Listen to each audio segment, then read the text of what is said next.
Nagabot-abot pa ang tabang sa pamilyang alis na kansang upat na sa 7 ka mga anak ang mga special child o buta pa yun. Inahan nga hap na usab ang pananaw na pa-check up na. Ano na follow-up report si Faye Marie Dumabok.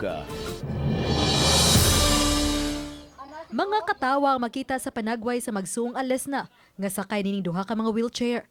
Gihatag kini sa lalawigan sa Sugbo atol sa ilang social services caravan nga gihimo sa City of Naga. Adto mi nila ni Gwen Garcia sa Naga.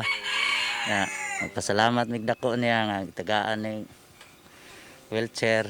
Kay di namin maglisod sa pagkuan ani yung simba me. Nalipay no kuma. Nakadawat usab sila og usa ka sakong bugas ug kinarton sa uban pang mga pagkaon. Mapasalamato ng banay sa pipila pa usab ka mga food assistance nga ilang nadawat gikan sa pribadong mga tao. Kini human ang pamilya ang na-feature sa GMAR TV Balitang Bisdak. Samtang nakadawat usab sila og pinansyal nga tabang nga gigamit ni Maricho sa pagpa-check up sa iyang mga mata.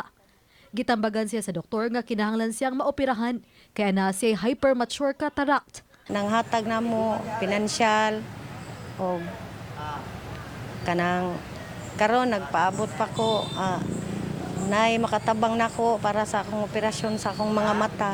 Ang Provincial Social Welfare Office ni pasalig nga mohatag og pinansyal nga tabang aron madugang sa gastuhan diha sa pagpaopera ni Maricho. Uban ni John Solon. Ako si Faye Marie Dumabok. Balitang Bisdak.